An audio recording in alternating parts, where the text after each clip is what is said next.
Hello, hello, good morning, everyone. New co-host. Where's Kay? Yeah. Morning, lad. Hi, there's Juan. Hi, Marvin. Hi, Welcome, man. welcome to DNP Unlocked, an immigration nursing talk show. Today is December 3, Sunday. So as you know, I hired a new co-host.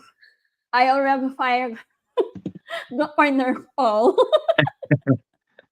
and Kay. But keeping aside, Dr. Nurse Paul is not feeling well, as well as Marvin. But Marvin, thank you for Yeah. joining us today. So, and we will have a very hot topic for today, Sunday show. One of the most or frequently asked questions in the forum. But before we dive in, I would like to ask everyone to please keep sharing in your Facebook, in your page, with your friends. Knowledge is our share so everyone can make an informed decision. I know when you were starting to achieve your American dream, a lot of people are, which state should I go to? Will the snow or no snow? Right? So please, everyone, keep sharing. Marvin, there's one. Mhm. And for Shared. those who are watching in Facebook, please keep sharing. Welcome, everyone. Today's show is dedicated to an important topic for immigrant nurses, choosing the right state for your nursing career. We'll explore key considerations, licensing insights, and factors that will shape your professional journey. Let's dive in and make informed decisions together. So, as we all know, I came from New York, but right now we will focus on one of the highest paid states.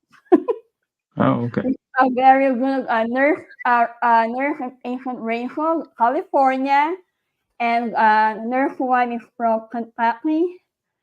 But I will not introduce them. They will introduce themselves. So, who will go first? For Marvin, thank you for coming All right. and Hi. joining. Hi, everyone. Good morning. Buenos dias a todo. Um, a very cold morning here in San Francisco. So I'm just actually recovering from was this a viral illness? So I hope everyone who's watching right now, please be safe. Please make sure that you guys mask, vaccinated, and then to Sir Paul, please get well soon. And then because like right now there's an increased risk of COVID and then also flu.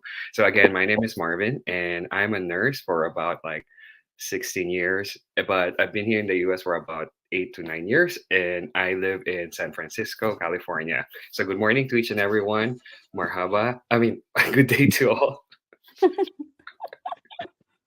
You're already confused. You're in the US right now for Yeah, I'm Marvin. in the US right now because of the cough and colds and the things that I took up last night. So, Mhm. yeah, so it made me confused a little bit. You know where you're at. Time Yeah, zone. yeah, Alert, yeah. away, orient. And GCS 15 and times 4. Good, good, good. I work in the OR. You know, I'm not Yeah, gonna ask. true. RAS score is 0. Just kidding. Okay, how about you for Nurse One? I'm so happy that you're here. A Oh, lot of people are also asking about Kentucky, and your insight will be very helpful, Nurse One. hello. Hi, everyone. My name is Nurse One. I'm a YouTube content creator focusing on helping Filipinos coming to the US by giving tips, mostly based on experience. And like Sir Marvin, follow Buenos Dias con todo. Mayong gabi sa tanan. Hello.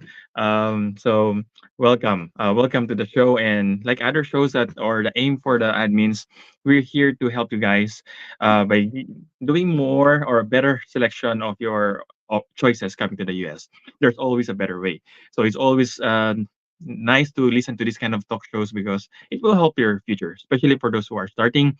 And by the way, congratulations to those who passed the Yeah. recent nurses licensure examination in the Yes, Philippines. congratulations to the new nurses. So, Celebrate. it's the best Christmas gift ever. Yes, it is. Yes, yes, correct. Best feeling. Oh, Oh, here, hi, coming Jenny. in. I miss Kay. Hi, good morning, everyone. Sorry, I was like having problem getting in. So it says there, oh, StreamYard is not supported with Safari. I'm like, what? Uh, But sorry for coming in a little bit late. I was having technical problem joining. Good morning, everyone. Good evening. Good afternoon. I've been hearing everybody coughing and sick. Marvin, I'm like you. I'm sick. I got the virus too. My daughter got it 2 weeks yeah. ago, and I was down already on Thanksgiving. I'm still recovering. You We're know, recovering. they said masamang damo, matagal mamatay. So in English, if you're a bad weed, it's hard for you to die. Yeah. What weed? What weed? Okay, so first I have this question. Oh, Oh wait, let me say first. Hey, are you gonna represent Maryland or New York? I can represent the entire Northeast Coast if you want. Yay! Okay, Yeah, it's region. so we're gonna need 2 hours. Okay, this question is very common. I receive a lot of questions about this. So, number one question: what are the specific licensing requirements for nurses in your state? Who wanna go first? For Marvin? oh, California okay. is so We a go lot by of work, age. right? We go by age. So Yes. Marvin, go first. Okay. So, I mean, California for most nurses is like the what they say like the golden state. So there are a lot of nurses who are from the Philippines who wanted to work in California for several good reasons. Number one is the high cost, high paying jobs, and then sometimes it ranges from 100 to $120 per hour, and that's usually common in Northern California. And then aside from that, there's a lot of Filipino communities. So in order for you to get into California, you have to get a license. Now, to be honest, I think this is the one of the most expensive examination by application itself for international graduate like me. You have to pay by examination for international graduate. It's 750 USD. And aside from that, if you are licensed already from another state, you can also do the registered nurse endorsement application for international nurses, which is also $750. So aside from that, you'll be paying some fingerprinting, which costs $49, and then you have to get your credentials from your school, and then there's a lot of challenges regarding applications for California. It sometimes it's a hit or miss. Sometimes depending on your evaluator, they will ask you for cases, especially if you are a graduate of 2006, if I'm not mistaken, and older. And sometimes they will require some ridiculous requirements that includes your passport copies, making sure that you have to send them each page of your passport document just to prove that you have not been to the US or you didn't miss any of your classes while you are in your nursing school. So the most important takeaway here, if you really wanted to go here in California, is number one is to save money for for either license endorsement or first examination or through NCLEX because again it is expensive. But again, once you get your California license and you'll be in California, then that $750 that you spent is actually worth it. So it's not easy to get in. There's a process. It may take about 3 months, some 6 months, depending on how you actually send your documents or your credentials. But again, based on experience, based on experience, by the way, it was only 150 before license endorsement, and it was in 2017. I'm Texas. I mean, my original license is actually Texas, so I worked in Texas before for 4 years, and then my friends invited me to California. At first, I was anxious, and then it was only 150. But soon after, like the last 5 years, it increased exponentially. So that's what the requirement here in California. Again, you have to have your BSN and then pay the appropriate fees. Expensive with that, and also just wait and please respond to the correspondence, especially of your evaluator. Thank you for Marvin.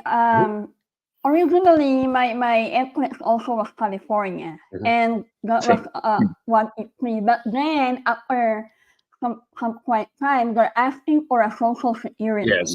they're asking for right? social security number. They won't Another release. limitation Yeah, for they won't California. release your license unless you have social security number. That's Mm-hmm. why some of the nurses who passed the NCLEX exam before like 2010, they usually it's easy for them to get ATT for California, but thereafter it's Mm-hmm. difficult. Yeah, you have to get your SSN. Sorry. Thank you for that, Miss Anna.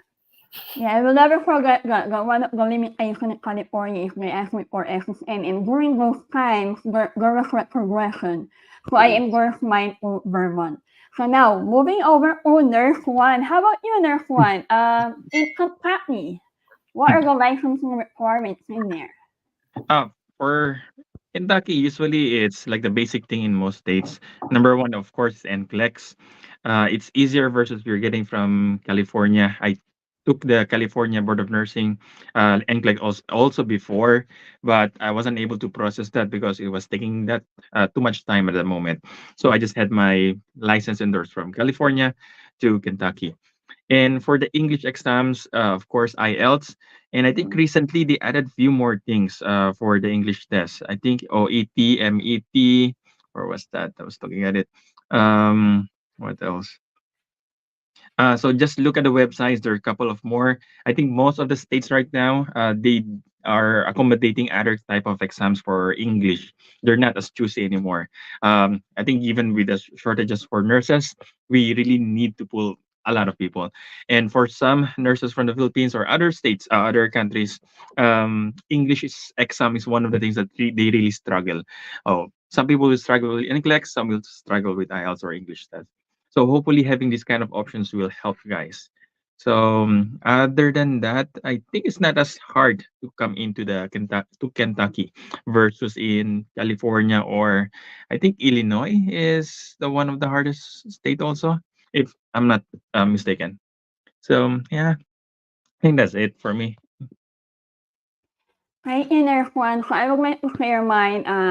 Like what I said originally, I'm from. I did my NCLEX in California, then in Vermont. Then after some time, Vermont was also asking for Social Security. So my agency told me, "Hey Anna, you have to endorse it to New York." But during my time in New York, they asked for CVS New York, credential verification, specifically for New York, that you can avail via CGFNS. So during that time, it was $800. So a lot of money involved.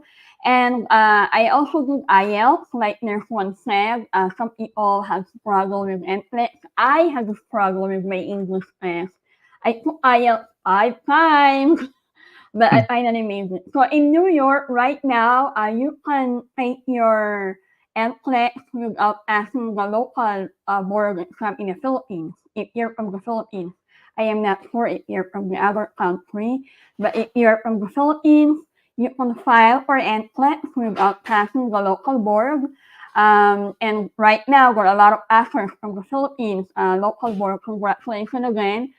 If you do not make it, it's okay. You can still apply for NCLEX if you will choose New York. And last year or this past few months, New York, a lot of people are applying because they're very fast and their eligibility have no expiration or limitation. You don't need Social Security. You don't need CVS New York anymore. Just go to your school requirements.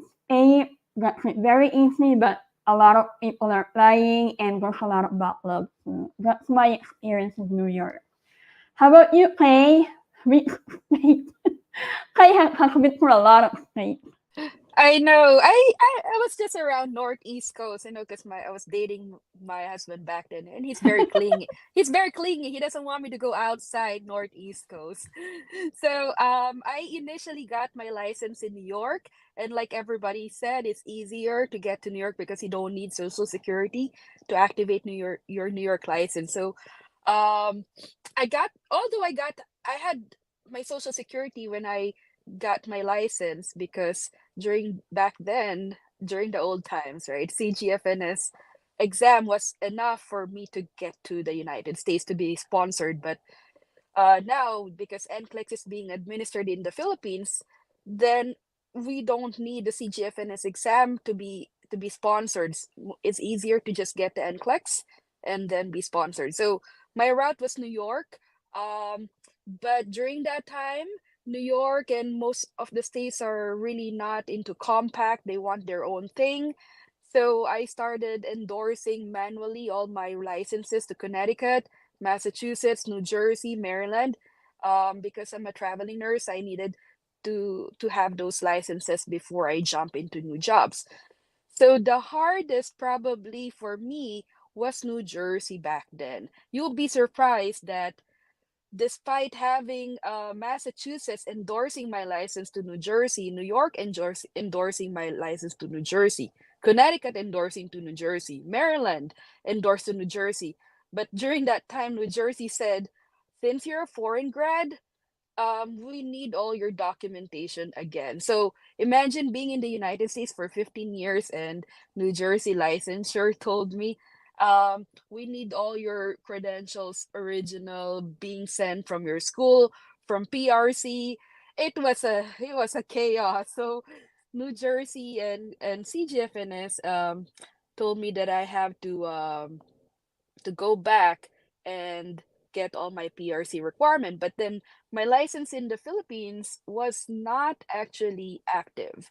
So then in the Philippines, I had to call and have my license reactivated. And they told me I have to pay that 15 years of license that's not being inactive.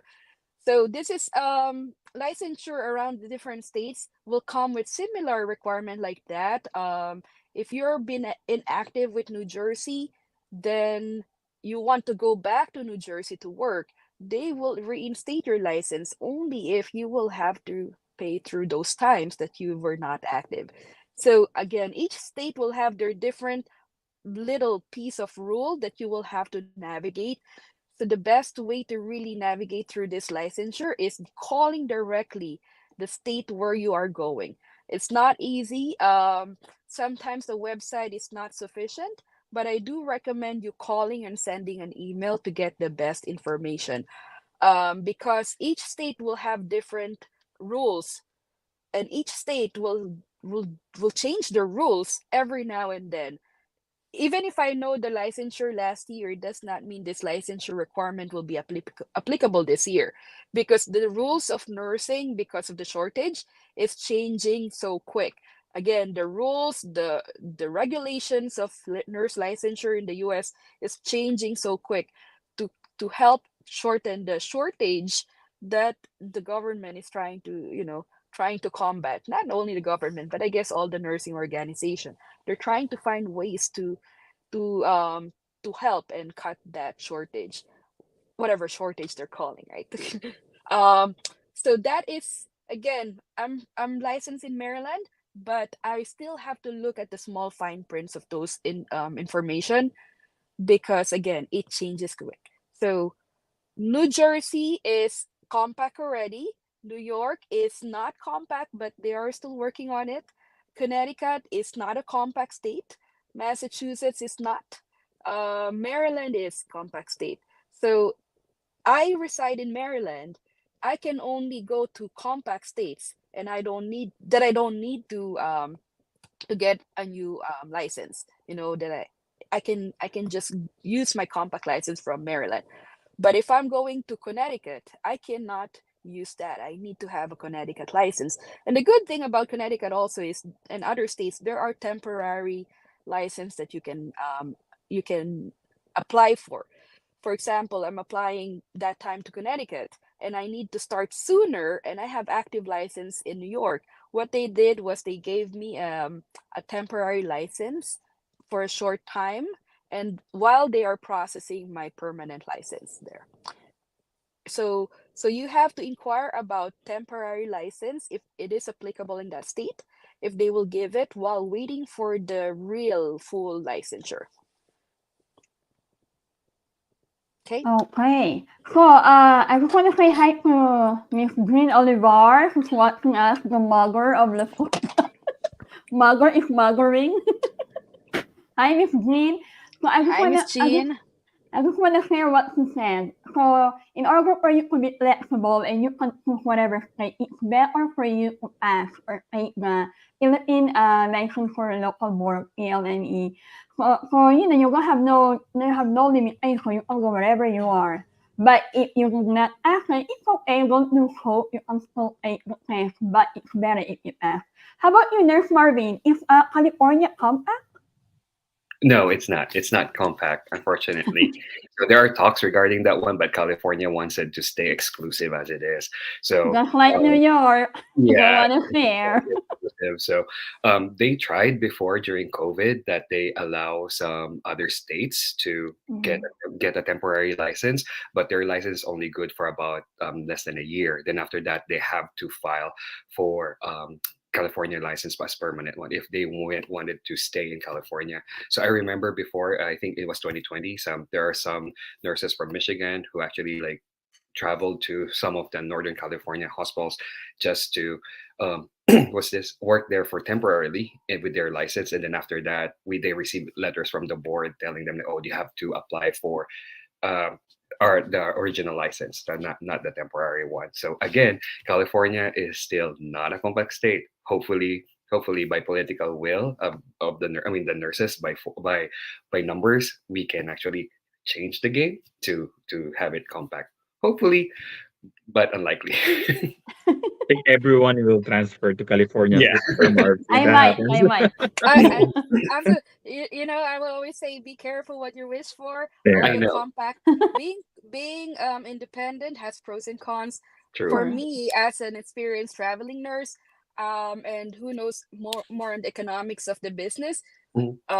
being compact will actually affect everybody's salary, especially for people who are on high paying states, True. because it's controlled. Economics plays Exactly. in there, Yep. that you have low supply, then the demand is higher. Mhm. Plus California has actually ratio, Yes, Yeah. we have ratio. strong ratio that will Yes, affect it's a mandate. the supply of nursing. Mm-hmm. Yeah. How about you, Nurse Juan? Is Kentucky a compact license already?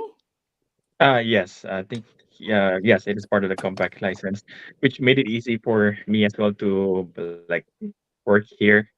Um, yeah, what else? Yeah, I think I know, but it's not as easy as New York. I think it's easier to get licensed in New York versus in Kentucky. So, like Mm-hmm. my wife took her exam in New York and had things transferred to Kentucky.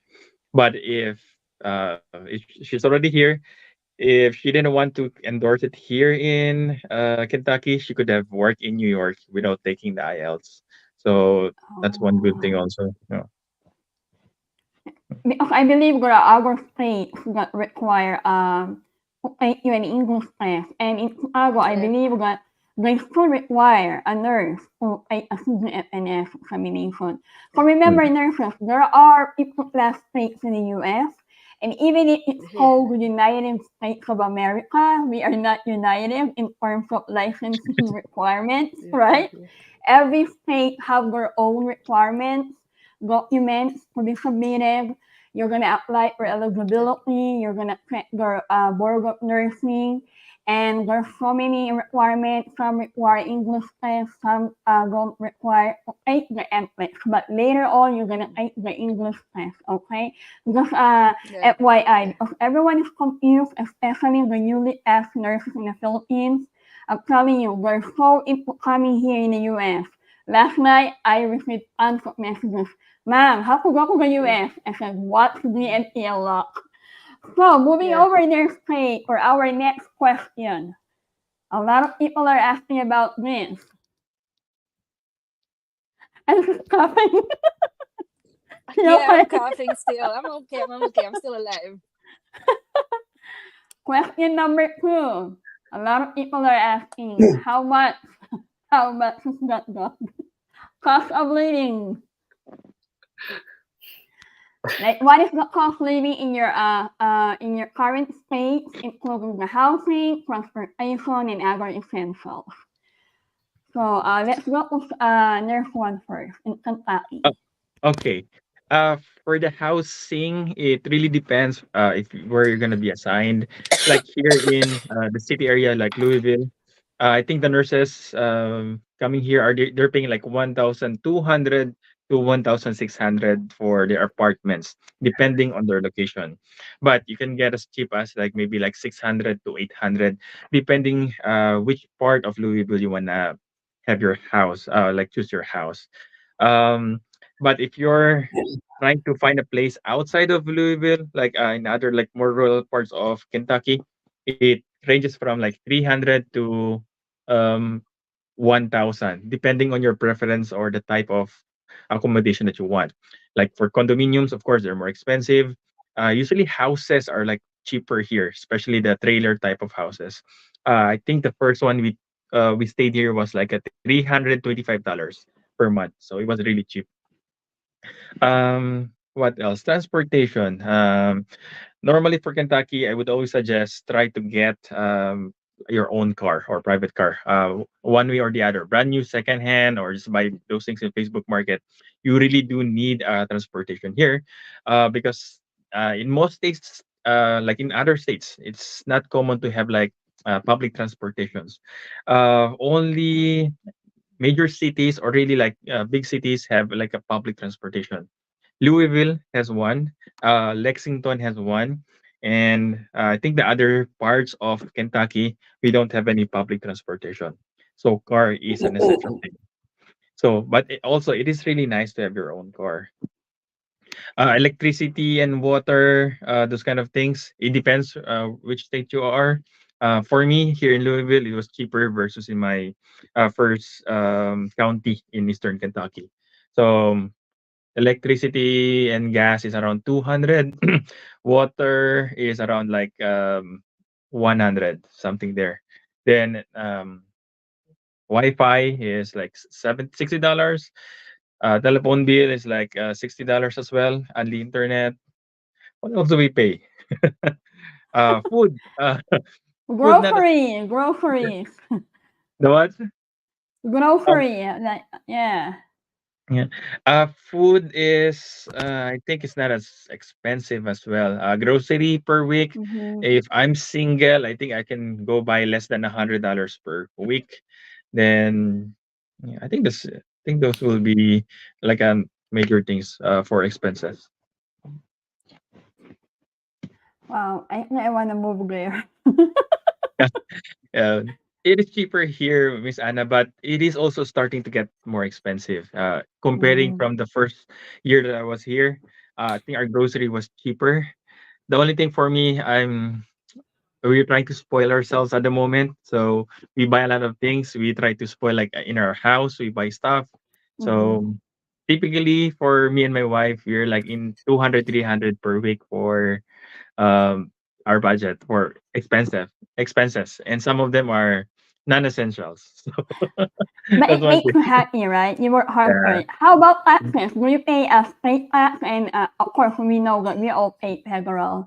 Do you have a state tax Yeah, I also? think we do. I'm not really sure what's the percentage. Honestly, I try just to ignore them. So just look at the equal base. That's it.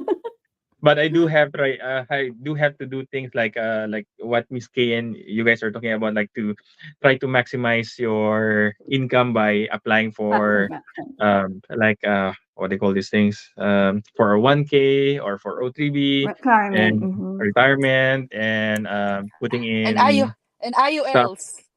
All right. You know, that's X, Oops. right? The Oops. IUL. No, no, I'm not Uh, promoting anything. Not promoting. mhm. So yeah, so I think someone posted about it recently. So read the fine print. So that was a nice thing. Yeah. Like Yeah. last week. Yeah. Yeah. Yeah, it's a good one. Just put it at the last. Don't Yeah. put it as priority. As priority. Uh-uh. Never, never. All right. How about Sorry. California for Marvin? Oh my God, I heard a lot of high amounts of housing in California. California. Wow. I'd be coughing like that. California. Oh, Oh my God. am I California housing. okay? Look, yes. Okay. So should I say more? Okay.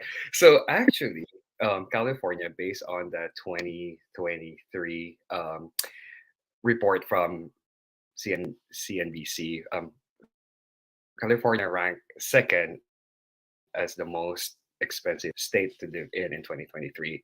We're just second from the state of Hawaii, and what comes third was, I think, was Oregon. Now, to be honest, it's expensive in the Bay Area, particularly because we are the 76% higher than the national average. Now, let's talk about first the housing. So, if you want to buy a house in the Bay Area, prepare for like seven-digit figures, like millions. We're talking about millions, and there will in some areas of San Jose there might be like 900, but you're after with the quality of the house, when was it built and all that. So the $900 or the $1 million, if you're going to buy it in other state, it must be a castle or a bungalow. It's like a nice palace. So housing is very expensive in the Bay Area, like for renting itself. So when I used to live in Texas, my two-bedroom apartment, I was sharing it with a coworker. So we were only paying a total of like 450 per month during that time. It was from 2015 to 2017. So that was, and it was a suburb place in Texas. So that's already included with utilities. But here in the Bay Area, for a studio house, for a studio apartment rather, for a studio apartment, it costs about upwards of 2,000 already, 2,500. And it depends on the area and depends on the zip code also. Now, aside from that, talking about utilities and fuel, so California has one of the most expensive per gallon. Sometimes it can reach about $4 to $6 depending on the area of California. So unlike Texas, where the average is like 2 point something, California gas actually is very expensive. And then food, we're 30% higher than the national average. The healthcare also, and the transportation. Here's the thing about transportation. We have in particular in the Bay Area, some of the areas are accessible to like public transport that includes the Caltrain and also the BART, um, and also buses. But sometimes because of the traffic, it eats most of your time going or commuting to and from work. So, aside from that, the goods and services are 20% higher than the other states. So that's why, even though it's expensive, you have to do smart things. Like for example, what I usually do is, um, I get some like the coupon thing. So if the groceries are like on sale, then I have to buy that in bulk. Thanks to Costco and thanks to Sam's Club. And then aside from that, our facility is giving us incentives, especially if you don't bring your car the to work. So that's why I use the call train instead, because we're free. So I just like hop into the train and then hop off, and then there's like free buses going to work. So it saves me a lot of money. Like I'm not worried about the parking, because like the parking itself for most of the hospitals here in California have to pay for it. Some of them are free, but rarely. So those are the measures that I have to work smart in order for me to save money. And also please acknowledge also that you might have some financial responsibilities. I mean, make sure that you're responsible enough for your finances, and then try to work smart. Know the perks, especially the employee benefits that will save you tons of money, even though you are working in a place that has high cost of living. But if you're able to put some smart measures on how to save money, you can definitely save and get more money out of your what's his paying job. That's for me here in California. Okay. Sir Marv, question. Yes. How much do you pay for the parking and your gas? Like, estimate how many Okay. liters of car? So usually, full tank is like $70 to $80. 70 to 80. Wow. I'm gonna walk. Yeah, $70 to $80, and Okay. then what was the first one again? The parking. So it depends. Parking The parking is like $8 per day, and per then day. Okay. yeah, $8 per day, and sometimes there's like a bundle, so you have to like pay like $30 per $30. I mean, for forty Per month. dollars a month. Ah, So for usage, yeah. okay. Because I went to the Bay Area like few months ago. I was surprised with the expenses for the when we're eating out. The Yeah. price there is just actually just similar to Kentucky. It it's almost the same price that we pay. We I pay like can't 80 hear to you, Nurse $100. Juan. Can you hear him? I can't hear him. Yeah, Oh, yeah, Yeah. okay, Can you hear okay. me? Great to me. Mhm. yeah. Yeah. And then Nurse Paul, Nurse One, are you still there?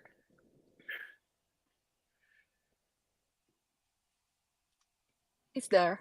I can hear you, Marvin. I can hear Yeah, Emma. yeah, but I mean, Nurse One is Yeah. like frozen. Yeah, Okay, he's. so I to think he's answer some, frozen.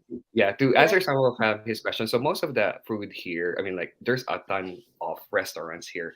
To be honest with you, I've never seen a lot of cuisines, international cuisines, compared not compared to New York, of course. So when I used to be in Texas, there's only limited options, but here there's a lot, and then there's a lot of like good hole in the wall like restaurants that you can actually like eat there for a very good experience.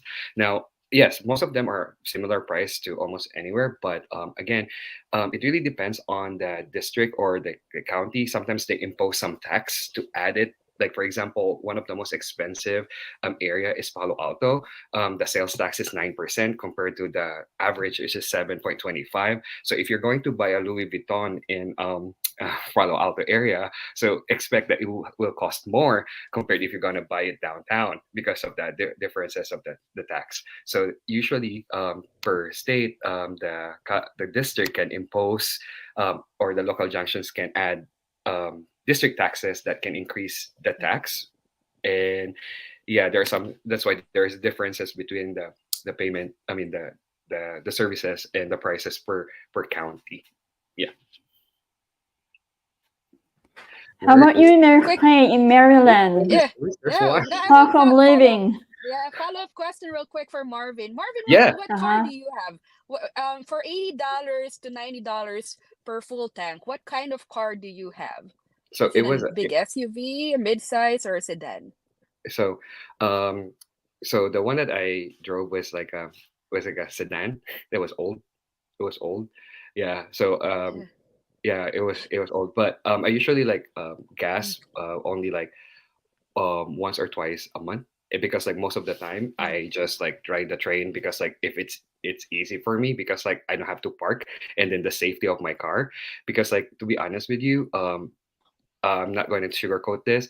Some of um some of the Bay areas, I mean area, if you're going to park it like outside, the chances for you to have a break in is higher because like especially among tourists, especially among the touristy places. So that's the reason why for most of the time, I just use the perks of the hospital, which is like free. What's this free? Train, but during the COVID times, it was difficult because like I cannot. I mean, Mhm. even though I wanted to use the public transport, but like the chances of you getting COVID, so yeah. it was not. I see. Yeah. I hear you. Nurse One, you're back. Nurse Sorry. One is back. I don't know what's wrong with my You're, internet connection. I was no saying, worries. uh, It's interesting that that Marvin was mentioning $80 to $90 mhm, Okay. per full fill up, you know. mhm. And I'm charging the electric car, and right now it says they're $15. I know, I know. I mean, I was jealous with some of my friends who are actually like changing to Tesla and other like electric cars because Yeah. like they are priority Yeah. parking in our parking Yes. structure. Like they have like wow, the Yeah. first few rows of the first floor is all Uh, electric cars, and then they Wow. would plug it, yes. Yeah. and then after they said, oh, I only have $15 for the entire charging. I said, what the? Compared to the gas that I said like, oh, it's like $6 when we went to Santa Cruz, so $6 per gallon. Say for example, if you have an 8 gallon cylinder, so like multiply it. So yeah, that's how much it costs to like roam around here in the Bay Area. But yeah, I'm so jealous about the electric cars, which can actually save you Yeah. more and more money. And also, there's like a Yeah. tax deduction, a deductible Yeah. if you are having a Yeah. what's this, an electric car. I think Yeah. $5,000. So yeah, Yeah. that's Yeah. really an advantage for you guys. But Yeah, there's a $10,000 tax credit, Yeah, federal level, and there was a $4,000 state tax credit. yeah, So that's a total of $14,000. So there's a exactly. lot of people will see, like how we look at states, we think that it's expensive, but if you look at No, the fine prints of fine per print. Yeah, state, you might be able to actually take advantage. exactly. Mhm. Especially for people who love driving. When I was visiting California, I really didn't feel much the difference because I was coming from New York in Yeah, Manhattan. So Manhattan, a $900 rent a month, that's only a bed spacer. Mm-hmm. Okay, that's a bed spacer, 900 a month. And then when I went to Connecticut that time around 2012, the rent for two-bedroom apartment in a luxury apartment already, gated community, it was only 1100. So it was 200 more, but then I get the whole two-bedroom apartment. Right? Then I went to Massachusetts. Massachusetts is a little bit more expensive that time. So I was paying for, again, the luxury. When I say luxury, this is your probably top of the limit price, okay? Uh-huh. 1700, it's closer to Boston. When you're talking Oh, about metro closer to Boston, 1700 back then, all right? In 2012, 2014. But now you won't get that. mhm. So in if you go to like metropolis, high city places, especially Northeast Coast, touristic area, expect to spend a lot of money. Touristic places like New York, Boston, Washington, D.C., those are the top three tourist destinations in Northeast Coast. When you go around those areas, expect a lot of money to be shelled out.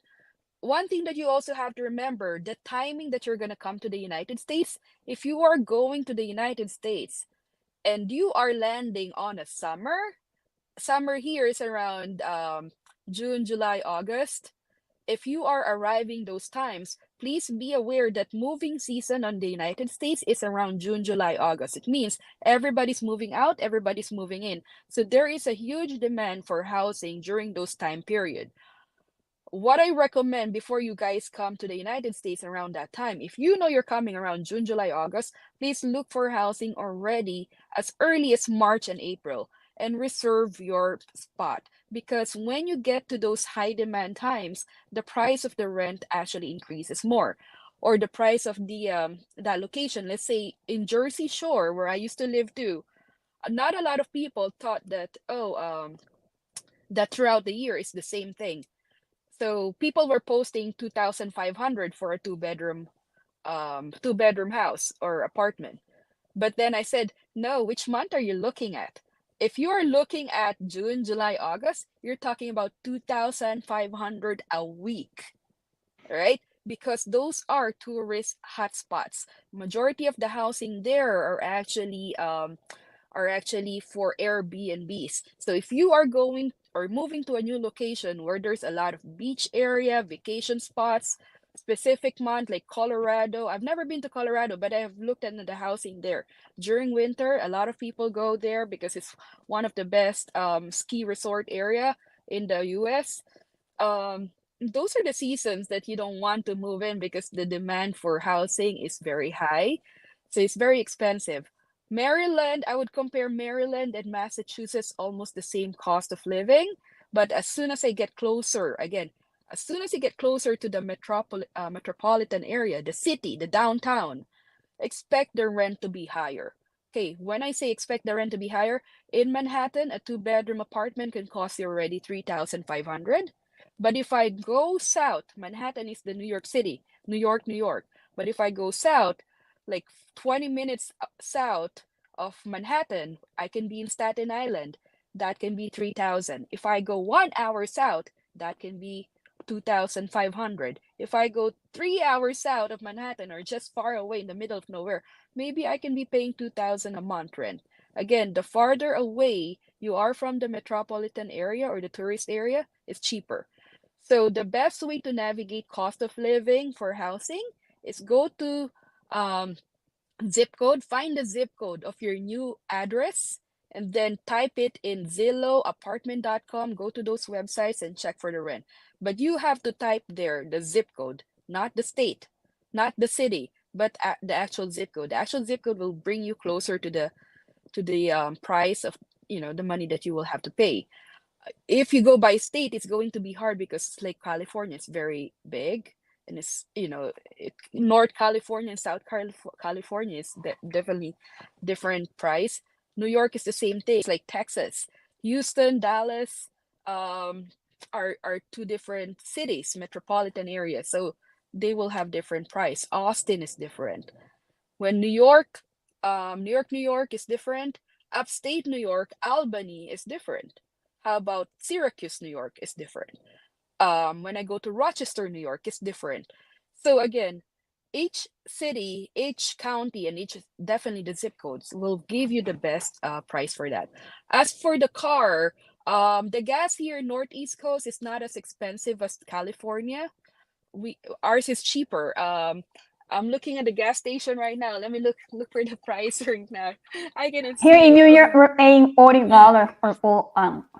I Already, remember, yeah, I remember having an Elantra sedan, the Hyundai Elantra in 2012. I was filling it up for $40 as far as I remember. If right now it's still $40 for those yeah. small compact cars. The SUV, Hyundai Santa Fe, I fill it up for around $60 because it's bigger. So again, the bigger car that you have, expect to pay more gas and more Mhm. insurance cost. Okay, so when you buy a car, there is a thing called trailing expense. Trailing expense is what you're paying for the maintenance of the car, the gas, the insurance. So if you're in the high cost of living, expect those prices higher as well. Okay, so a lot of people will tell me, hey, you can upgrade your car to this car, why don't you upgrade your Santa Fe to nice Lexus? But I said, why would I need it? I'm a person of need versus want. If this is my money and my priorities are just my need, then I'll be fine with simple car. But if you're a person who prioritizes your wants and you have extra money for it, and then why go ahead. But please expect cost of living, not only for housing but all over.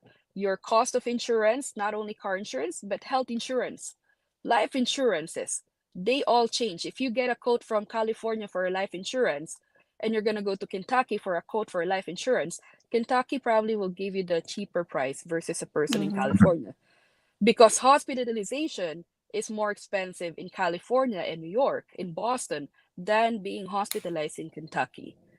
So Mhm. again, all of these factors play around when you pick around a state.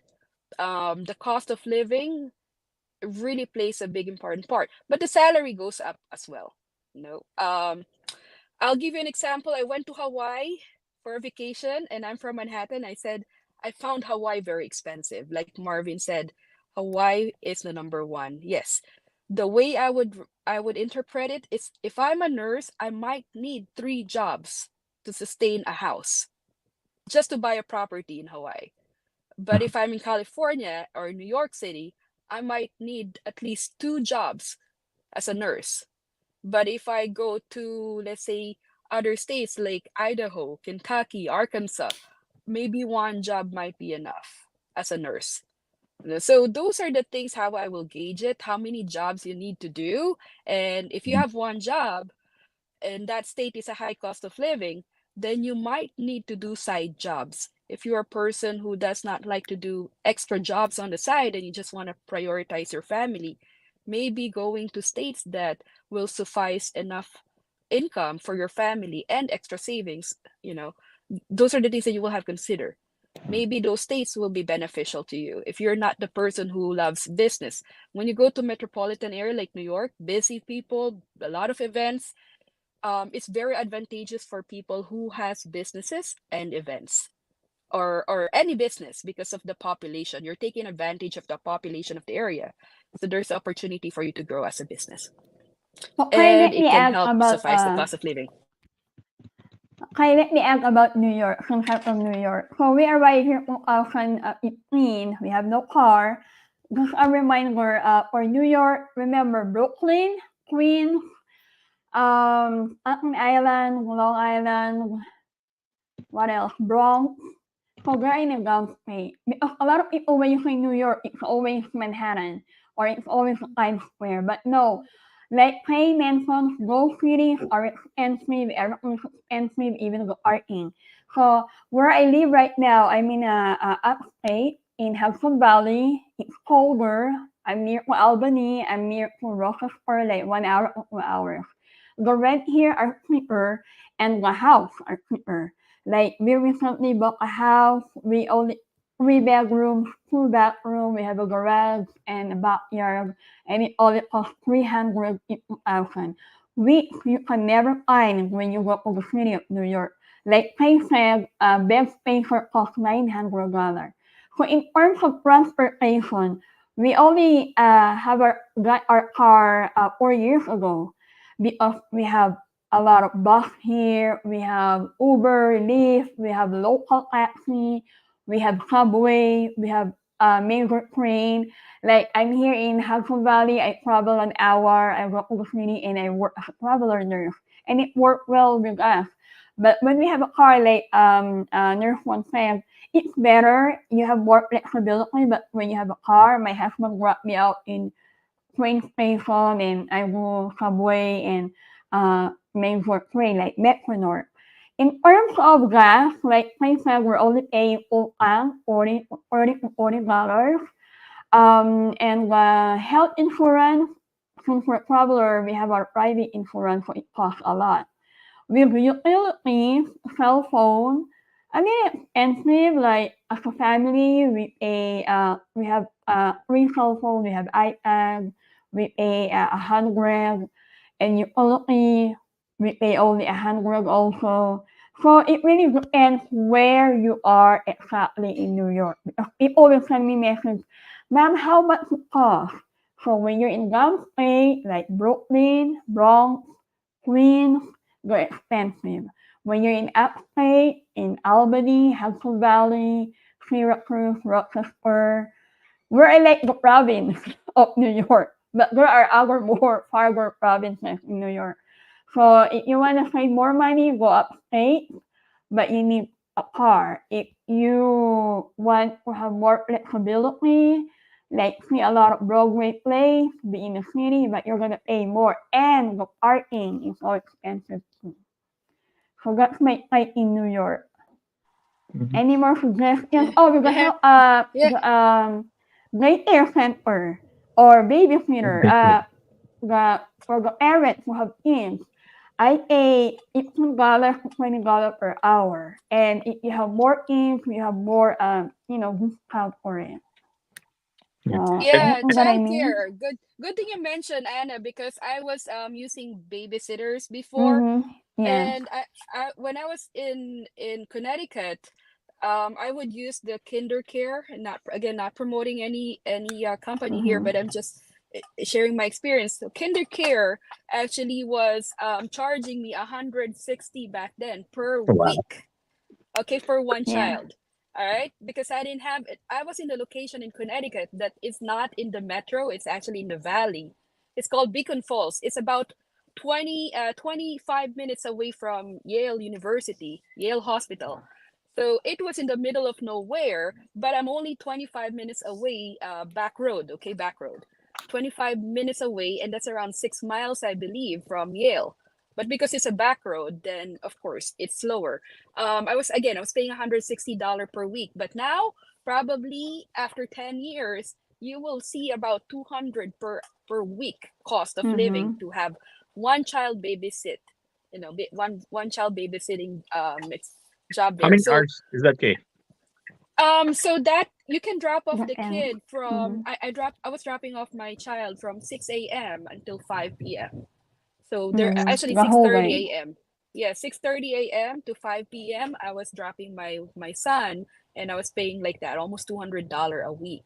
And if I was a regular nurse, I cannot afford that as a Yeah. single mom. Mm-hmm. So the tricky part here, if you are a single parent, or you're a single earner household, or you are a family with many kids, I recommend you really, really sitting down and doing research. You have Mm-hmm. no room for errors for your expenses because it's gonna get very expensive. But if you're single or you're dual income family, I'm not saying do not research, but I think you have more flexibility on losing some money, Exactly. or spending a little bit more. But for people who are a single parent, please do your research. This is why I always do my service, my professional service consultancy to single parents, or single earner family with, or you know or a household that has like people with disability, because they're very limited with resources that they need. So it's very important to research all those information. When you're a single earner nurse, coming to the United States with many dependents, please research hard because the cost of living can actually bring you so much down and so much debt. I know a lot of people who've come to me who are in serious debt after being in the United States for 1 year. Say, okay, I have $60,000 debt. You don't want to be in that situation because it's gonna burn you out. So I Mm-hmm. recommend really researching those things. I'm reading on the comments right now. Yes, Miss Jean, come to Maryland, buy Tesla, right? For $4,000 state tax credit. Um, yeah, so I'm not a big fan of electric cars before, but thinking that it's very expensive, but at the end, for me, it actually was worth it and cheaper. So there are a lot of things that you can research for cost of living on that. But do you think this will be an option for newcomers to the US for an electric car? Tesla? I don't Yes. Yeah, think let me so. call. I'm making an appointment with Mr. Elon Musk to Uh, give international discount. international promo to beat Mazda international program, right? Mhm. I'll say, why don't you just give everybody, because actually I'm not really only into promoting that, because some features of this car, the Tesla, is really good for new drivers. There are a Mhm. lot of I safety. see. I bought it for the not really saving on gas, but the safety feature of it, because it's considered one of the safest car in the US. And I am from New York, and New York City. I have a very bad habit in driving. I get a lot of Oh, yeah. tickets. So the tickets. Oh, speaking of tickets, yes, the tickets in I will get a 15-minute over parking penalty for New York City for $115 ticket. Yes. But if I'm in Massachusetts in the middle of nowhere, that will be only $30. So that thing you have to consider. Speeding tickets or highway violation is more expensive in those high paying states. I think Pei spoke from her experience. And my experience, tickets, penalties, all those speeding tickets, parking tickets violation, and again, the deductibles for your insurances can Mm-hmm. be I mean, your premium for your car insurance can be more expensive. Okay, while staying on mommy grouping, here's my last question for today. How is the job market for nurses in terms of demand and opportunities, and also for the non-healthcare opportunity? As you know, sometimes couples come in and the other couple or spouse is not in healthcare, or how are the job demands in there? How about you for nurse one? Is that job opportunities for dependents? Yeah, or both, or healthcare workers and or non-healthcare. Okay. Honestly, if I would suggest for nurses with dependents like who can work, I would suggest try to find a state that he or she has a job opportunity. Then you just adjust wherever it is, because for nurses you can find work anywhere in the US. That's Yeah. always like a plus for us nurses. But for our dependents, it depends on state and like opportunities. Like for most of the guys here in Kentucky, some of them can't work. They're like specific professions. They require like certifications, more educational Mm-hmm. backgrounds, and all those things. So some of them would just like find other like blue collared work kind of jobs or other professions. And I think some of them are also like, especially for with children, they prefer to be just like stay home dad and do other like as needed work, like flexi works. I mean, like deliveries, Grab, uh, Lyft, and sometimes like a part time Over. jobs in different Mm-hmm. places. So kind of works for them. So those can be like options for you guys. um it is hard to find work for dependents, especially if you're working in more rural areas. So that's one thing to take note. I had that experience with my wife. My wife couldn't find a work for almost a year trying to find like online jobs before. This was before COVID, so online thing was not as big as it is now. So it took us a year. Then she decided just to take the NCLEX, and when she passed, then she just worked as a nurse here in the US. So that's one of the struggles that we experience for finding a work for a dependent. So if ever you're gonna be in a situation wherein you don't have like the kind of job that you want, don't worry. It's kind of normal here in the US to just get whatever works, like whatever gets food in the table. So don't be shy. Don't Exactly. yeah, that's the basic thing. So some of my colleagues here before like work in like Walmart or those kind of things, just a start. And after which, after just getting more stable, getting more funds, getting more intel, then they were able to move to a different place wherein it's more related to their course. So I'm hoping you guys would find like things easier. So deciding on the specific state that works for your dependents, I think that's one of the best advice I can give you guys. Exactly. I just want to say hi for Mr. Ferdinand Glabo Flores and for Miss Sheila and again for Miss Jean Oliver. Okay, I just want to share a quick share here from, in New York. As healthcare workers, me and my husband were both nurses. I'm an OR, he's an ICU med surg. Work are available. Clinic, hospital, ambulatory, you won't have a problem if you're a nurse. If you're a spouse is in a healthcare worker, no problem too. We have TJ Maxx, we have Marshalls, we have Dunkin' Donuts, we have Mhm. McDonald's. You know how much we're getting paid? Flipping burgers, right? $20 per hour. Or babysitting. I have a neighbor, they're an immigrant also, the mother, the baby shop for 2 to 3 hours and you're getting paid every hour.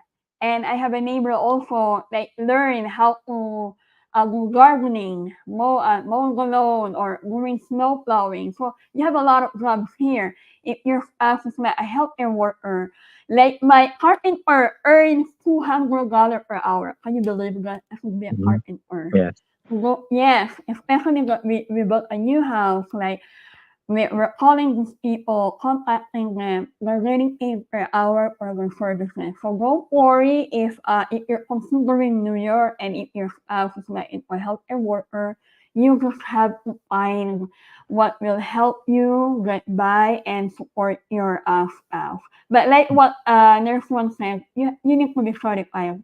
If you're an electrician in the Philippines and you want to work in the US, you need to be certified because everything here is regulated and you need to also have an insurance for that. How about you for Marvin, California? How's the job market in there for the So healthcare and non-healthcare workers?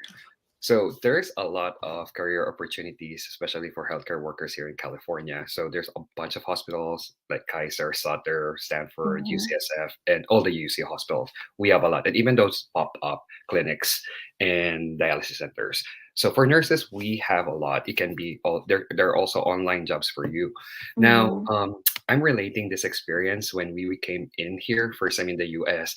So there are a lot of I was once worked in a rural town of Texas, and then I was with a group of Filipinos who brought their families or their spouses with them. So again, this is what I learned from them. If you are if you're resilient, if you're patient, and if you're madiskarte, and if you're not mapili or maarte, you can go miles. Now, it Mhm. is very important to make sure that you have to support your spouse because, like, remember, um, I mean, if your wife is a nurse, you just don't depend on your wife to earn a living. You have to support each other, help each other. So that's why I remember when I was with this group of Filipino families, I remember one husband. He in the Philippines he was a supervisor for like Bureau of Fire. So, and then when he came in here, of course, you cannot use your credentials right away, but you have your skills. So he started as like housekeeping and then went to CNA. And then after that, he was able to find a job in jail. And then right now he's was this supervisor there. So it, it actually the career progression for those who are smart and madiscarte and for those who work hard really pays off here.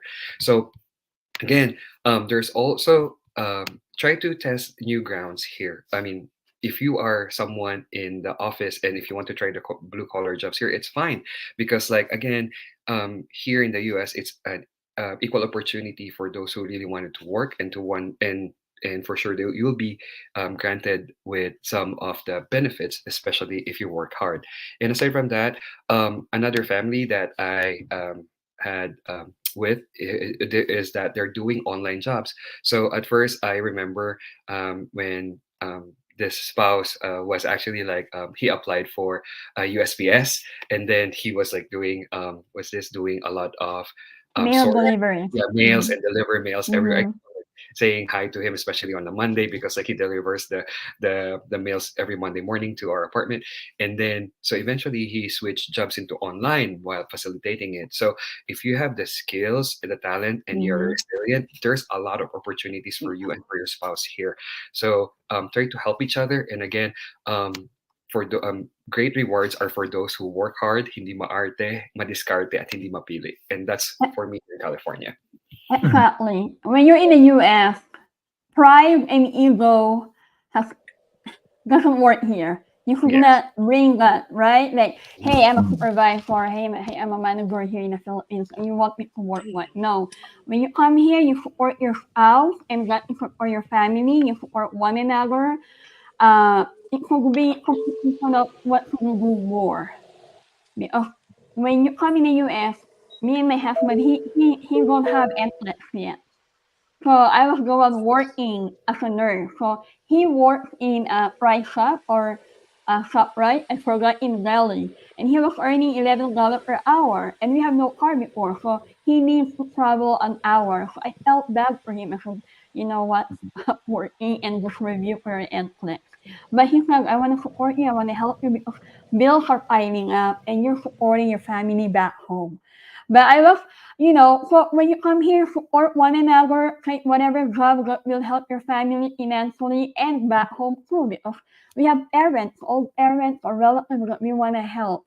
And one more thing, if you love cooking, you can cook, right, Marvin, and nurse one and take a look in the Yes. food, Yes, call yes. your house workmates, here's Yep. the menu, Yep. what do you Yeah. want? Deliver. Yeah. It's a There's a hit. lot of that one Oh, here in California, especially like on night shift people where 80% of the crew is like Filipinos. So there's one Yeah. person who's like, hey, this is my menu for tonight. So I'll be bringing Mm-hmm. chicharon. I'll be bringing lumpia. So like, Yes. oh, and then not only the Yeah. Filipinos who like it, as soon as mhm. the Americans they smell the The lumpia, oh my God, they will Mm-hmm. be the first people who are going to yeah. buy it from her. Or later on, you have a food Yeah. prep, right? So there's a Yes. lot Yeah. of ways to earn. Not just, oh my God, Miss Anna, my husband is not a nurse. He doesn't want to come here. I said, why? Because, there's no job available. No, there are available. You have to be flexible. Right, Yeah. Miss Kay? Yeah. So when we were looking actually to move around from different state to another state, the places that I've we looked into is actually North Carolina, South Carolina, Nebraska. We're supposed to move to Savannah, Georgia, actually. Also, what we considered was Orlando, Florida. We went there to be interviewed on jobs. So we lined up all those states and then look at the pros and cons of each of these topics that Mm-hmm. we actually discussed. Where's the cost of living? What are the jobs? The most important there is the jobs. So when we lined up all of those things and then we lined up all our priorities in our life for the next 10 years, we checked off what's best for us. Because you have to go to places, and but before you go to those places you have to know your goals. Mm-hmm. Without knowing your goals in life, when I'm talking about goal, not your goal is like I want to buy a Lamborghini, right? You're talking about your short term and your long term goals. Make sure that you pick those short term goals by moving around. Those are actually your short term goals. Because when you come to the United States, I'm pretty sure you're healthy, you're well, but later on, along many years, you're not going to be well. Your health will deteriorate. So we call this phase of life right now when you're working. It's called accumulation phase. Accumulation phase is when you try to accumulate your wealth or your savings, because down the road at one point you don't want to be working 80 hours or 40 hours anymore. You want to spend more time with your family. So when we were choosing those states that were to go, we highly considered what are the jobs available in life. I mean, in life, right? I'm reading something else. But what are the jobs available for me and my husband? What if this job does not work for my husband? Does he have alternative job around? What if this job doesn't work for me? Are there jobs surrounding me? So what we did was we got the map of like let's say Maryland, we're in Maryland. We got the map of Maryland and we identify how many hospitals are there because we're working acute care hospitals.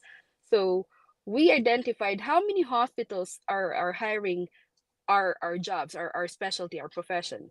And by listing that, we were able to take note about 16 employers, potential employers. So if this one job doesn't work, the other one will work.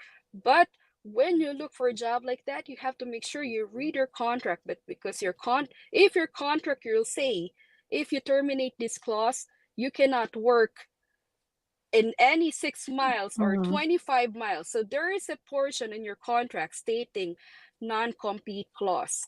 So if your contract has non-compete clause stating that you cannot work within 60 miles or within the state of that location after you end that job, it means that you will not find a job around, okay? Because you cannot, it means you have to move out. So when you're looking for job opportunities, beyond, you have to look beyond the contract. Can I work around the area after I terminate this contract? Termination may be by cause or not cause. Maybe you finish 3 years, maybe you finish 2 years, or you finish after 1 year. It doesn't matter. What is important to know is, what if you finish that contract or terminate that contract? Can you work around? So for me, I had a lot of jobs, primarily because I'm a nurse. You can quit your job anytime and you will find a job as a nurse. Don't worry about it, okay? But for your spouse who may be non-healthcare, this is very tricky because in some area, rural area, there might not be enough job that your husband got used to in the Philippines, okay? So you will have to consider jobs for that. One way that I helped one nurse strategize her husband's job before, because the husband was an engineer from the Philippines, electrical engineer from the Philippines. Well, arriving here, he does not have a job as an electrician because he's not licensed, it's not registered. But what I did recommend for him is try to apply to those electrical companies, electrician companies. Be a side job there, and then while working with them, you gain experience, and then at the same time you study for your certification or licensure. And we were able to help because I said to them, if you're not a nurse, you're gonna be earning a lot more than a nurse. You have your potential, your Exactly. opportunity is endless. So don't worry about it. If your husband is not a nurse, don't worry. Your husband's potential is sky is the limit, only if he works on it. So I told them there are a lot of industries outside healthcare. Go to finance. If you are in business of selling, then maybe there's a lot of financial institution who will get you um, as a financial representative, salesman. There's a lot of products that needs salesmen, talented salesmen. Um, or start a business if you're very good in selling or creating something that is very highly marketable or highly sellable. There are a lot of opportunities. For non-nurse spouses that is inclined to entrepreneurship or business, there is a thing called SBA, Small Business Administration. So go to that website, SBA. You will have a lot of information about finding, how to start business in the United States, and they're free. When you are in a location that's high population, very dense, very busy, metropolitan like Manila, or like those highly populated location, events business, everybody celebrates birthday. There are catering companies who would take you, on the weekends. If a lot of events happen on weekend and your wife works Monday to Friday, your spouse can only work weekend. So there are a lot of events who will hire you as part-time in those kind of catering, production businesses, events. So there's a lot of opportunity. And there's also like seasonal employees here in the United States. During Christmas, a lot of these stores like Macy's, Target, Walmart, because of high volume of shoppers, they need extra people. There's a store called Christmas Tree Company, right? Christmas Tree Store. So they are high demand for those seasonal. You can work as much as you want most times. Okay, there's a lot of jobs. sky is the limit unless you're very choosy, right? Okay. If you're Yeah. single, it will be easier, but if you have spouse and you have kids, you have to consider that. Friends, may Mm-hmm. I add about the weather? Consider in choosing a state is, do you want a state with four weather, summer, fall, winter, spring, or do you prefer to be always summer? So go financially and the school district. Don't forget to also consider that if you have kids. I know Marvin will have kids yet, and sooner a nurse one will have one. So do you have any idea in your present state about school district? Like in New York, well, of course, it's a hit or miss here. That's why I sent my daughter in a private school. Mhm. So here in California, particularly in San Francisco, I mean, we experience all the climate or the weather conditions here. Mhm. If you want something, if you want winter, if you want to snow, just drive 4 hours north, and you have Tahoe, and then Mm. you can actually like go some skiing over there and do some winter activities. So if you want like summer Manila vibe and all that, just go to LA or just go to San Diego. It's a little bit Mhm. warmer. So if you want like the chills of Baguio City, and then like yeah, just be here in San Francisco. It's cold. And then if you want to feel the autumn vibes, just drive along the Highway 1, and you will see like a lot of trees there were changing colors.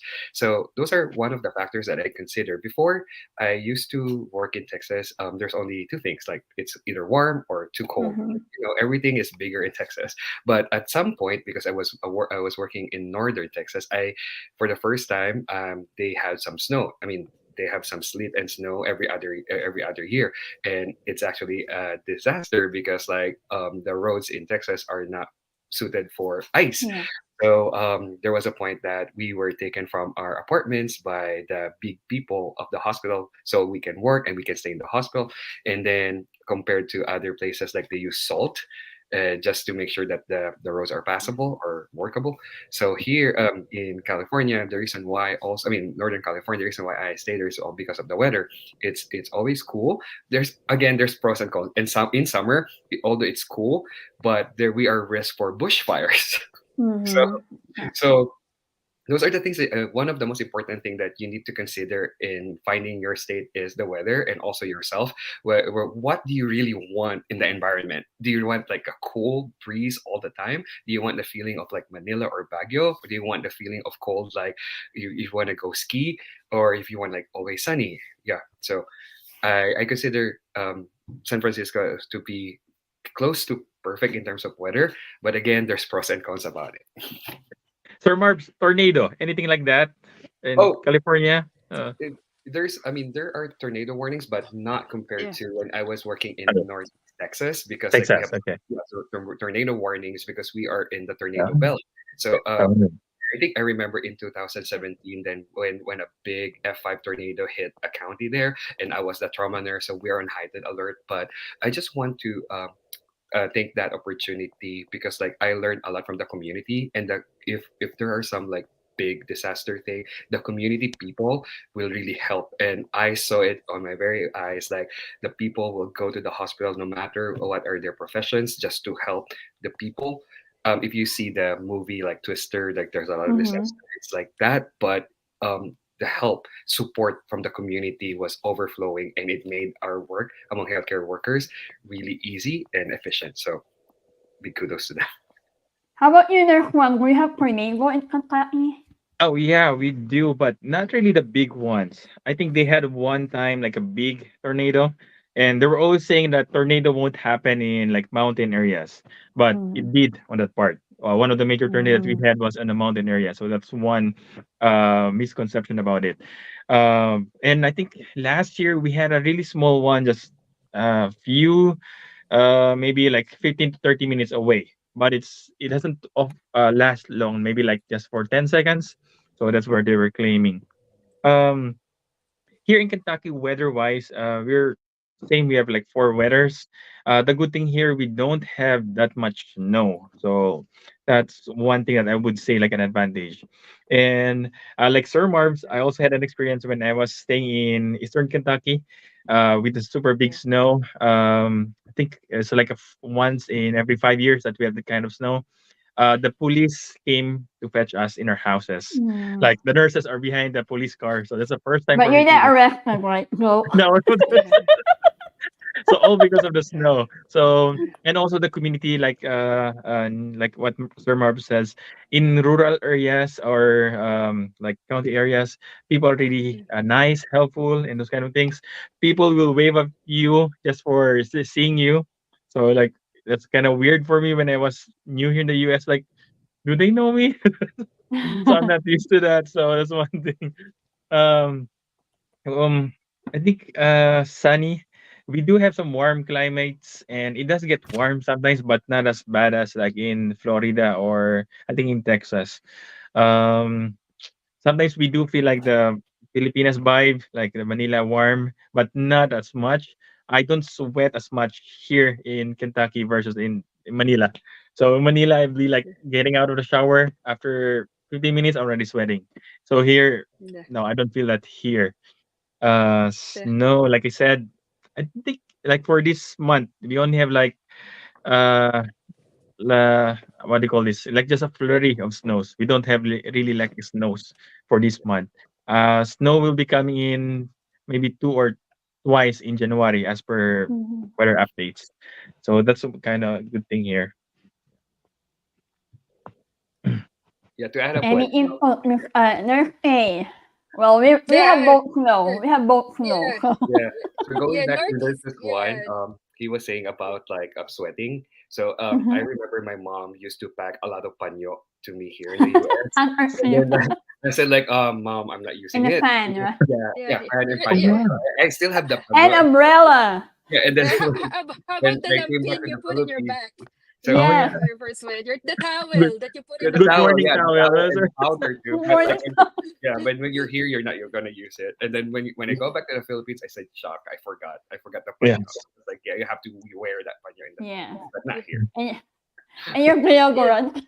Yeah, I- Yeah, I was actually relating to nurse one's message, like you don't need to take a shower feeling like that right away. In the Philippines, it's very humid, like in Singapore, Yeah. right? It's very Mhm. humid. So once you get out of the shower, feel like you need to take another shower because you're sweating.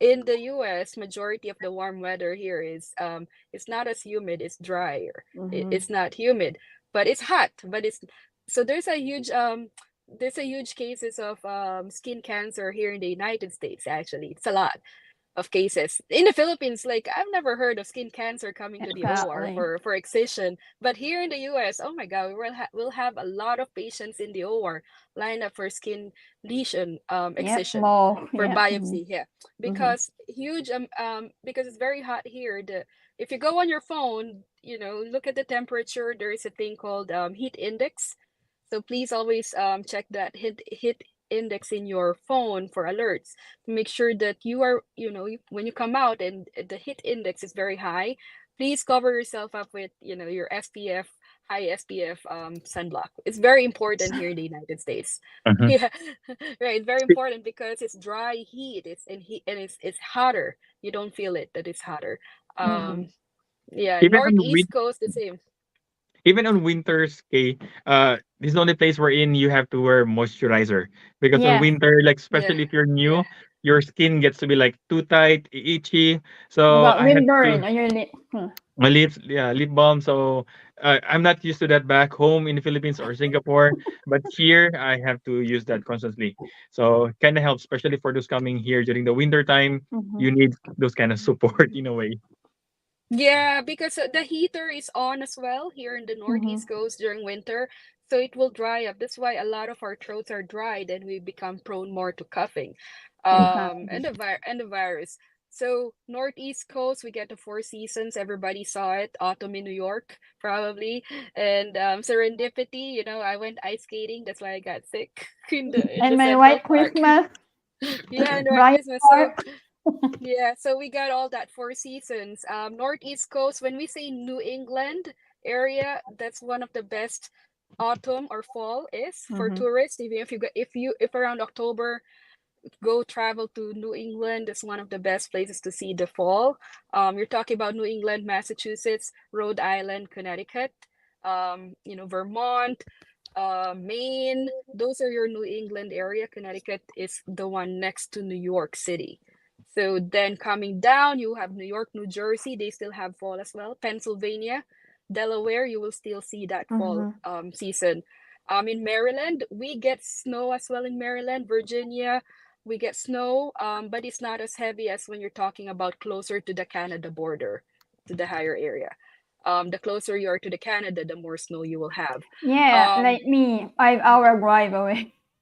yeah, for us, like I would say Maryland, Virginia, Delaware, and what do you call this one? Southern, more Georgia. I would say Georgia, North Carolina, South Carolina. You will still feel cold. There might be times that there will be snow. We will still get that season, but it's not as bad as the top, the northern part. So when you are in North Carolina, a lot of retirees are in there, South Mm-hmm. Carolina, because the weather, you'll get the feel cold of the northeast coast, but you will get probably one snow or two snow, but that's it. When you're talking about snow here, you also have to consider about the inches. Yeah, So when we're talking about Rochester, New York, there was like one my time they height. had like 6 feet of snow. All right. So if you have a house, private house, forget about it. You're gonna dig yourself on that 6 feet of Mm-hmm. snow. All right. But if you live in apartment complex, most of these management properties Very like me. have their own cleaning, right?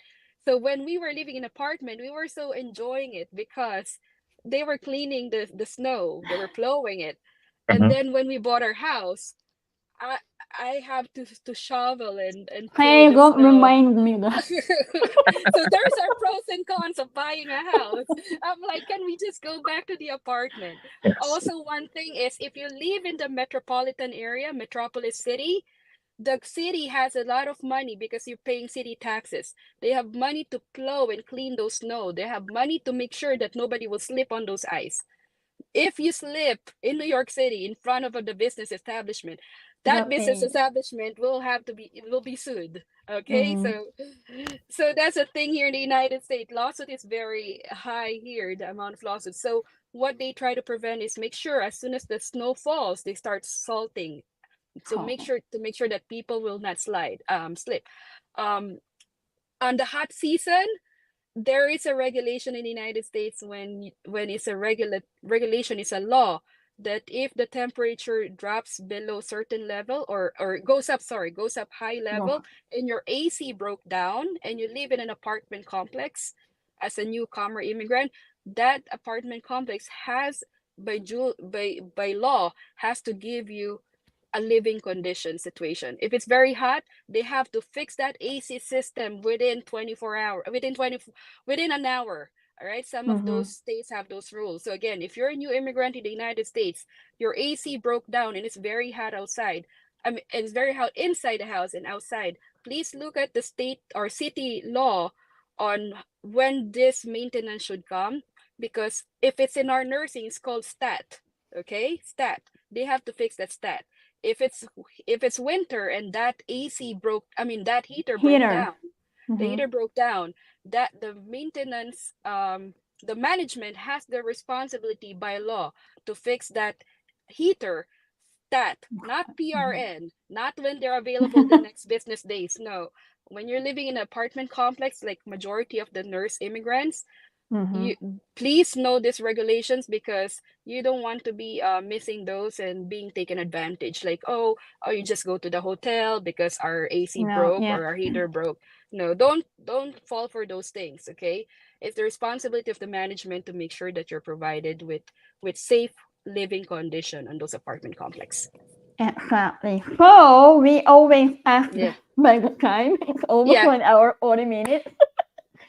I Oh would my like god. to ask a few more Yeah. advice from our guests, from Nurse Juan and Marvin. Yeah. Especially that we came from a well asked question about the state. So Mhm. for Marvin, any advice for our future immigrant nurses, being a single or with couple or with friends or with family?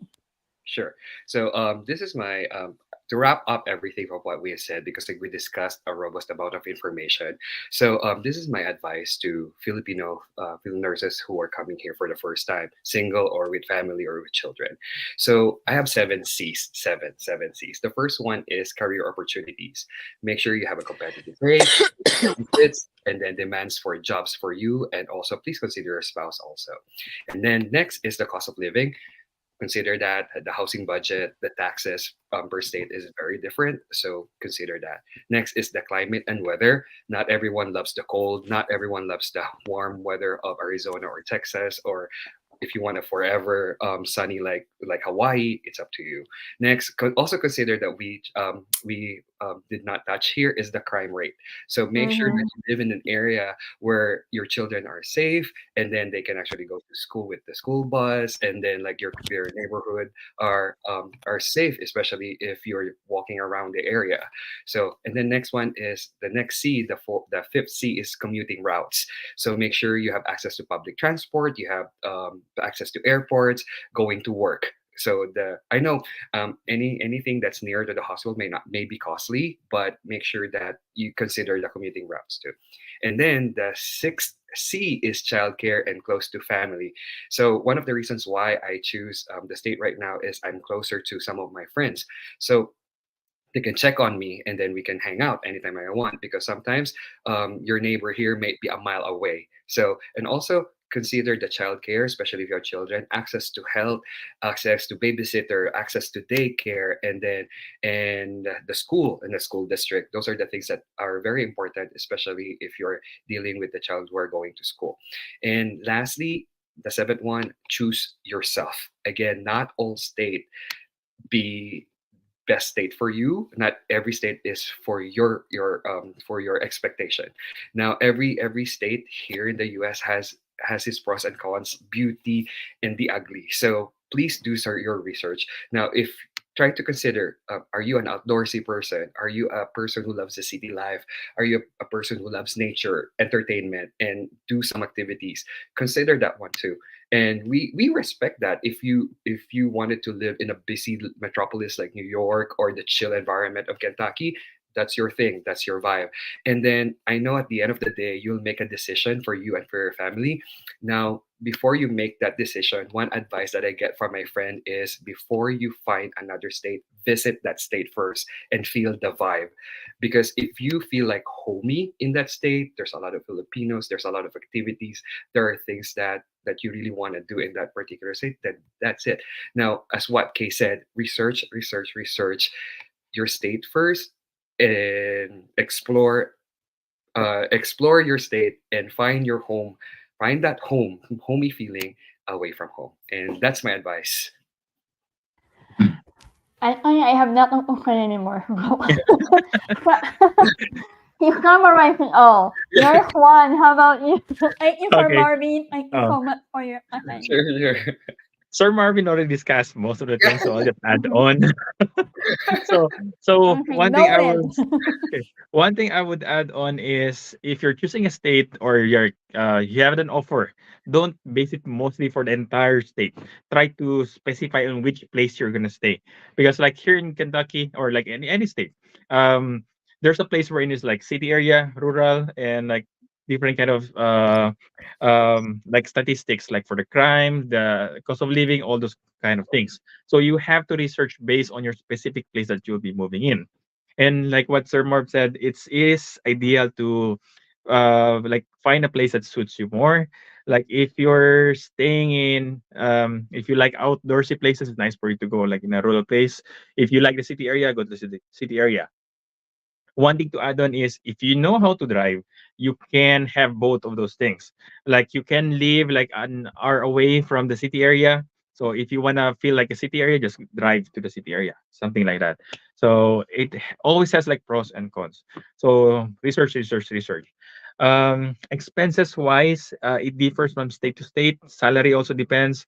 Cost of living also depends on those kind of things. So you have to like go by numbers if you really want to see how you're gonna survive here in the US. And if you're um sorry, if you are gonna be able to survive here in the US, if you want to, just have to be madiskarte, not to mapili, not to just choose whatever works, like foods in your table or money in the table or something like that.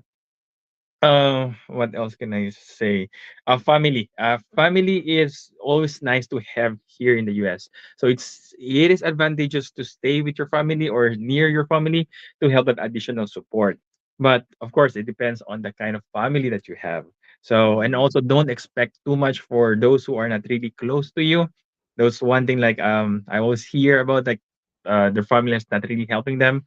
Mm-hmm. Sometimes it is hard for them to help as well because they have their own struggles, and sometimes they might be in the same state but they might live like 3 or 4 hours away from your place, so the support is not really always there.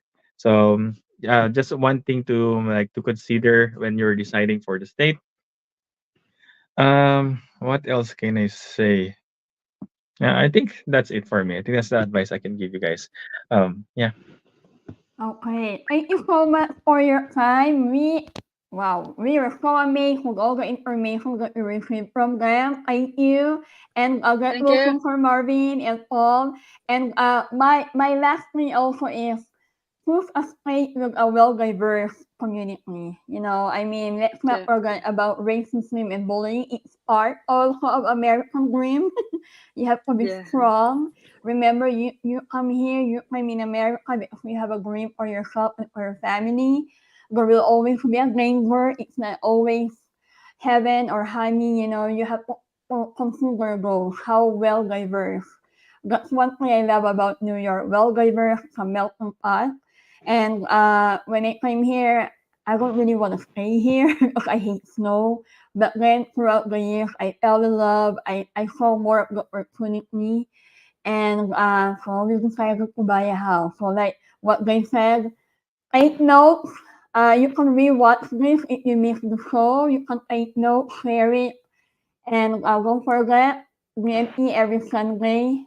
But before that, I wanna pass it over to my co-host, Nurse Pay. Any last few words before we wrap up? Nurse Pay is like frozen. The first spot. Hey, are you still there? Oh And my she got god, lost. we lost her. Okay, so don't forget next week for our next show, December. What date is next week? Oh no, I lost my um, notes. December 10th. December 10.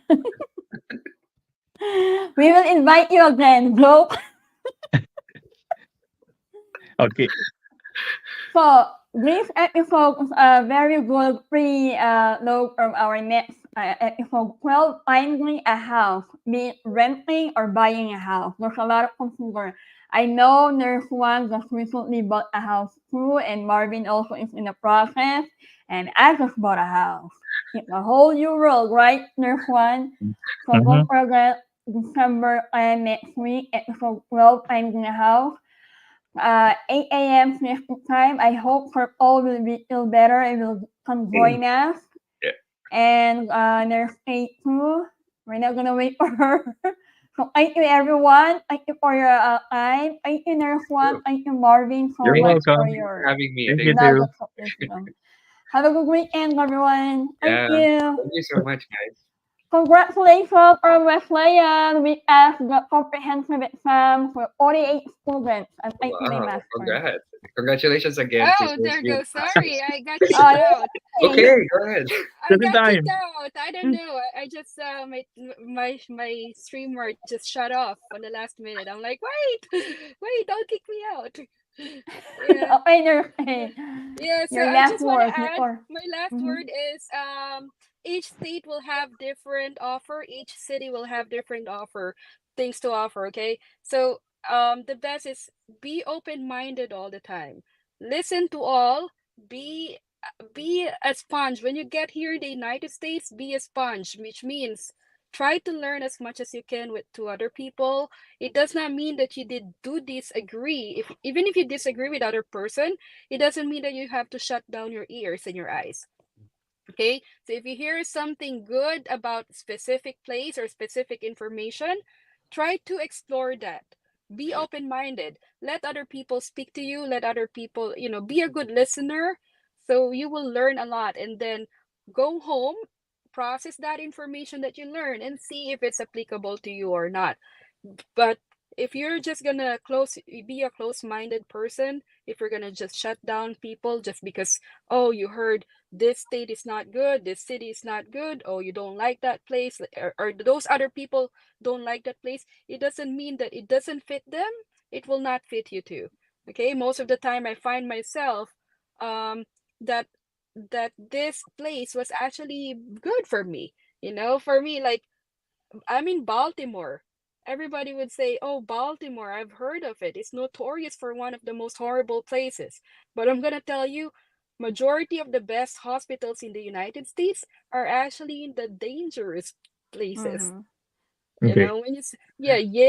Yale is situated in New Haven, one of the most dangerous cities. Why is that? Because there's a huge amount of cases that's coming in. It's a good learning opportunity for us, and it's a big population. There's a lot of cases that we handle. So when you go to those places, you're gonna be handling a lot of complicated cases. But when you go to the small rural area, there's gonna be less cases. Yes, it's safe, it's great, but if you're a person who's looking for big cases, to handle for your experience, then it might not be good for you.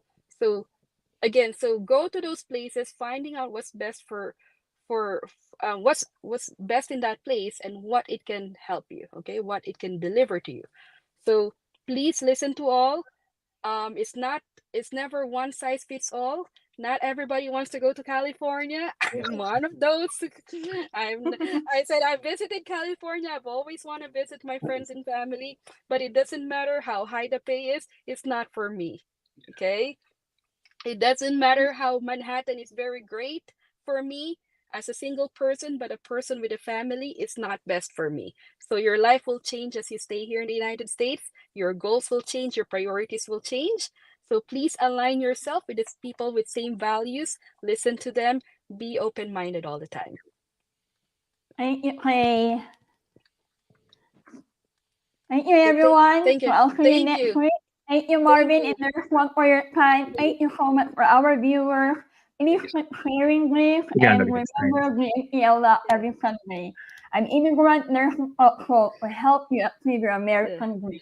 Bye, everyone. Bye. Bye. Bye. Ng heart.